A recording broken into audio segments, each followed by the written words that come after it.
Assalamualaikum warahmatullahi wabarakatuh. Kembali lagi Hasanah Tafsir Hadis memberikan pencerahan bersama saya Mujahidatul Khairah. Belakangan ini kembali marak tentang isu rasisme setelah munculnya video tentang George Floyd, warga Amerika Serikat berkulit hitam yang kemudian meninggal dunia akibat diringkuh oleh seorang polisi setelah kemudian ia tidak bisa bernafas. Ini kemudian memberikan kecaman dari berbagai belahan dunia termasuk aktivis Indonesia. Isu ini bukanlah hal baru untuk Indonesia. Kemudian kembali menuai pertanyaan, kenapa harus muncul diskriminasi hanya karena perbedaan kulit, hanya karena perbedaan ras, hanya karena perbedaan suku? Ada apa dengan itu? Kenapa kita harus membedakan? Padahal sesungguhnya di dalam Al-Quran Allah Subhanahu wa Ta'ala berfirman, A'udzubillahi minasyaitonirrajim, Ya ayyuhan nas, inna khalaqnakum min dzakari wa unsa wa ja'alnakum syu'uban wa qabaila lita'arafu, inna akramakum 'indallahi atqakum, innallaha 'alimun khabir. Sesungguhnya Allah Subhanahu wa Ta'ala menciptakan kita dari laki-laki dan perempuan, menjadikan kita berbangsa-bangsa dan bersuku-suku untuk saling mengenal. Lalu kemudian yang paling mulia di antara kita adalah orang yang bertakwa. Sesungguhnya Allah Maha mengetahui lagi Maha mengenal. Ada 3 aspek yang harus kita pahami, yang harus kita lihat dari ayat ini. Yang pertama adalah inna khalaqnakum min dzakari wa unsa. Sesungguhnya Allah menciptakan kita, menjadikan kita, melahirkan kita dari siapa? Dari laki-laki dan perempuan.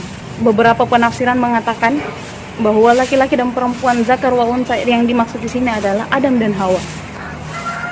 Berarti ketika kita melihat bahwa siapa kita ini dari keturunan yang sama, dari silsilah yang sama, yakni siapa? Adam dan Hawa. Yang kedua adalah wa ja'alnakum syu'uban wa qabaila. Allah menjadikan kita berbangsa-bangsa, syu'uba, kumpulan yang besar, yakni satu negara dengan negara yang lain. Lalu kemudian di dalam negara itu ada qabail, suku-suku. Ini yang kemudian untuk apa Allah menjadikan ini? Lita'arafu, untuk saling mengenal, untuk saling berkomunikasi, untuk saling bersilaturahmi antara satu dan yang lain.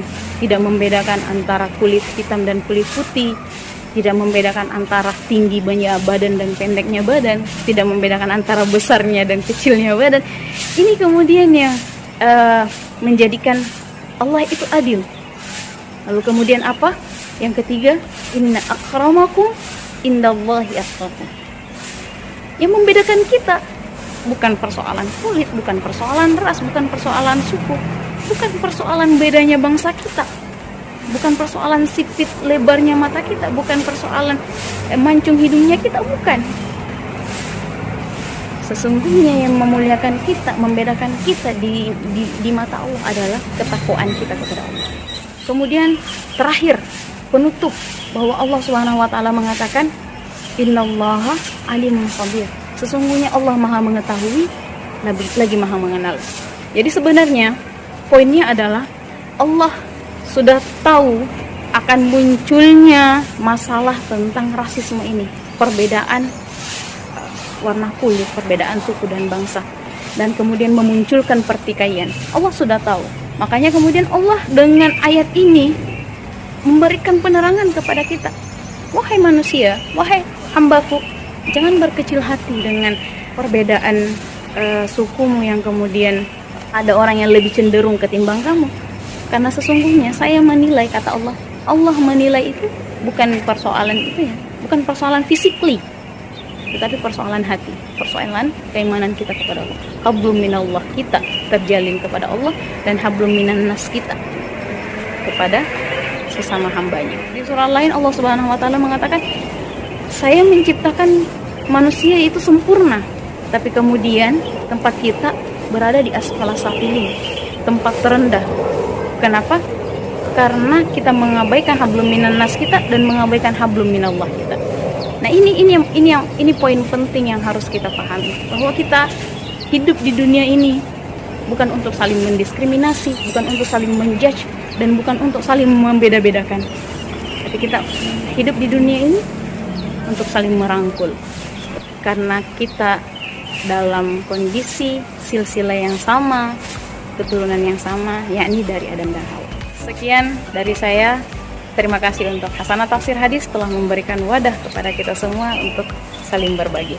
Wabillahi taufiq wal hidayah. Wassalamualaikum warahmatullahi wabarakatuh.